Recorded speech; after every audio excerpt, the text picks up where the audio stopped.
and more. gbviews@gbnews.com is how you email me tonight, or you can tweet me at GBNews. But of course, Keir Starmer, off he goes today, the launch of their local election campaign, and our political editor, Christopher Herb, was there to talk to him. Let's listen to some of the things he had to say. Levelling Up Act, you've announced that in Dudley. Boris Johnson's idea. Would you give him a job in a Labour government? Have we got an interesting appointment for you? No. Definitely not. Definitely not. And I'll tell you for why. Because levelling up as an idea, the sense that we need more regional equality, is really important. But in order to make that work, you need a viable plan, and you need to do the hard yards of implementing it. I'm afraid Boris Johnson didn't do that.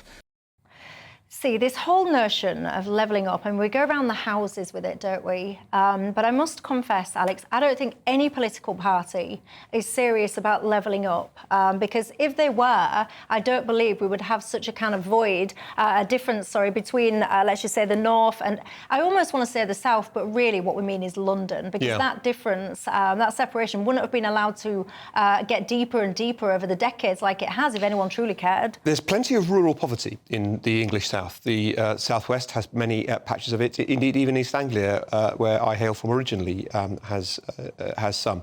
There are pockets of real deprivation in London, famously.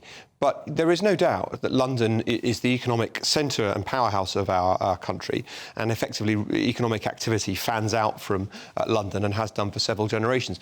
But I don't accept your premise that government doesn't take it seriously. Governments of all stripes, Labour, Coalition and Conservative, have tried to do something about it. Think of the hiving out of things like the Passport Agency and the DVLA, discrete ETE bits of government that they can put somewhere else, or the creation of regional mayors and metro mayors and so forth. One can say that you didn't think each of these were good ideas or not, but collectively they demonstrate governments have been trying to foster economic activity in different areas. London is stubbornly and persistently, where people want to be and the economic centre of our country. But I think trying to level up is a good thing, as now the Labour Party taking a Conservative Party policy shows. I'll come back to you with some feedback on that, but Kerry, where are you on it? Maybe I'm a bit more jaded than Alex, because it does seem to me that it's all talk and there's very little action. And even Keir Starmer taking Boris Johnson's idea or whatever, what does it actually entail? You hear what he has to say, but where's the policy? Where's the policies? Is he talking about massive house building in the north? Massive investment in new industries or energy in the north? No, we're not having any of it. So I just don't see what it means. And all that I'm afraid that Sunak has done is, again, more talk. We know that even in Dudley, where Keir launched his thing today, there's been things like, promised leisure centre, promised new bus station, but they haven't actually materialised. And transport is key. Because when you, obviously we're sitting in London and the transport links here are just, when they work, they're second to none. But you try and get from east to west, or you're trying to go from wherever it could be, the transport is just not there. Yeah, a few things on that. First of all, I thought that actually the public case for HS3, the connective east-west route, was probably stronger than the case for the north-west HS2. And politically, I probably would have done them the other way round. I would have gone for HS3 first, where there was more kind of universal support. But secondly, let's be honest about what's made HS2 so difficult. In part, it's because everyone insisted they didn't want to see it, and they wanted to dig up and then cover over what most people aren't that bothered by, which is sight of a train line. Ask the French, where they see their TGVs going whizzing through, or the HS1, the Eurostar, go flying past them. They don't mind seeing it. But there was so much resistance from community after community, and so many politicians willing, on all sides, to give way to that tendency, that we have quintupled the cost of it by putting it underneath. Would you want a juggernaut of a train, like, zipping through your community, your hillside? I've spent a good amount of time in northern France, where HS1, now called the Eurostar, goes past, and then there are plenty of people who live in Kent with the HS1 route, and it's actually not an unattractive thing. So, give you a straight answer, yes, I would. Would you? Would you at home want a high-speed rail going through your community, your village, your hillside, wherever? I wouldn't. Kerry? Well, when I grew up, there was a train line went through the bottom of the field from our garden, and I just used to hide because it was terrifying. But in general, I'm pro the need for speed and for better infrastructure in whatever form it takes. What I would say, though, that on this, Keir's proposal seems to be mainly that he's going to devolve more power. You know, he's going to hand more power to local councils. But isn't Birmingham City Council bankrupt? And what does hand more power mean if there's no investment? So the two troubles for me are that many local authorities don't use the powers they already have.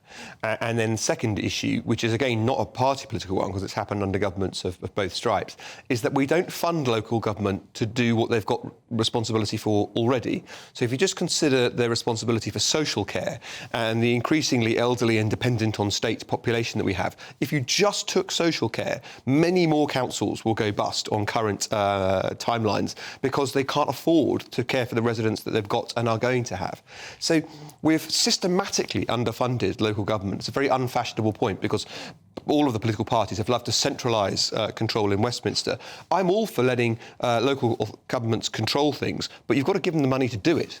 So many of you have got in touch about this devolution scenario. John says, Michelle, we need less devolution, not more.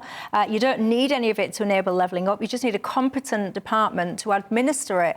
Andy says, I'm not sure that anyone even knew what levelling up meant. It's one of those terms that people say, but can you even explain what it actually means? How would you define levelling up, Alex? So there are economically highly successful regions of the country, and there are some areas which significantly need help in infrastructure and transport support and other things too, but let's take those first, to level them up. Rather than levelling down a community by taxing it more and saying you want less spending in, say, London, you want those other communities to see increased and improved economic activity and job opportunities. How would you define levelling up, Kerry? Well, I think Alex is right on that. But what worries me is a kind of share out the misery approach. When, you know, if there isn't the funding, then what are we talking about? And I haven't seen from either Sunak or Starmer a properly pro-growth agenda, which could change things. And so what we're talking about here is it's all hot air. Well, the case for economic stimulus by dint of tax cut and so forth got rather lost in the coronavirus and post-coronavirus period. So I accept that premise to a degree. But it's just remarkable lack of imagination, to my mind, for the leader of the opposition to say, my policy is that which the government said last, but I just think I'd do it a bit better. You see, I would simplify it. To me, levelling up means that somebody like me, that's from the north, you don't have to choose. Do I want to stay in my hometown and be with my family, or do I want to develop my career? You're able to develop your career however you want to in and around the area in which you live. Once you achieve that, then for me, you've sorted it. That's nice, and I'm definitely up for economic regeneration in parts of the country that have not seen success in the same way that London has, in terms of economic activity at least. There are lots of things wrong with London, but in terms of economic activity, that's unarguable. But it's very easy for anyone in politics to agree with what you just said, Michelle. I'm not sure I do, actually. In America, people often move states for jobs. They go to the other side of the country because they find the opportunity they want. We have constituencies next door to each other in the UK, with one with full employment and one with high rates of unemployment. People in the UK won't move down the road for a job. So I'm not sure I pander to this. See, it's very easy for me to agree with you, but I'm not sure I do. I don't mind moving around by choice to develop and advance my career, but I absolutely resent having to leave my hometown in order to get anything kind of like a decent job, because literally there are none where we're from. I just want to say, in this letter, this article thing that Starmer and Rayner have written in the Times, they talk about like levelling up, and they say it's not just about the big cities. Places like Workington and Hartlepool once had thriving local economies, specialising in steel and shipbuilding. She goes on about they were vital to the national economy. With a different approach, with focus on infrastructure and strategy, we can drive growth in towns as well as cities. But I look at this and I think, what are you even talking about? Because those industries were decimated decades ago. We've had multiple governments since then, some of them Labour. Nobody cares. But one of the things I find interesting today, that Labour are going on about growth and the economy and all the rest of it, the Tories seem to be focusing in on Angela Rayner's capital gains tax and her, whether she declared her address rightly or wrongly when she was trying to get elected. Why? Yeah. Well, I think it's perfectly reasonable to ask someone who wants to have control over housing and taxation policy whether they got their housing and tax rules right when they last sold a house. I think that's fair. But I want to step back and say, I mean, this letter that they've written together, sort of sweetly pretending that Starmer and Rayner are on the same page on stuff. Remember, he once tried to demote her and wound up sort of promoting her after a disappointing set of local election. Might even have been the last time the seats we're about to see contested come up. So things come. But maybe they've got a united front now, and they put it all behind them, and they're going forward that's on nice, the same page. You were saying that you were disappointed because you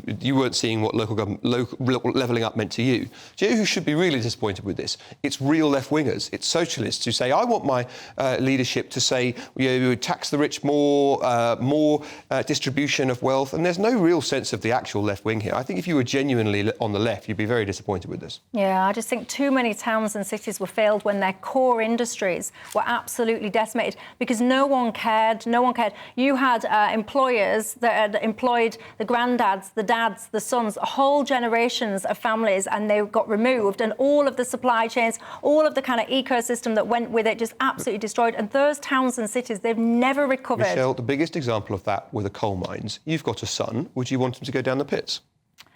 Would I want him to go down the pits in today's day and age? No, because society and technology and everything's moved on. But in those day and ages, if that was the core employer, if you remove that, you then have to be responsible for thinking, applying brain cells and coming up with alternate or helping to come up with alternate employment opportunities. You can't just remove, for example, a coal mine or a shipbuilding or a steelworks and then just leave people. Well, no, they have. And, I think you're absolutely right.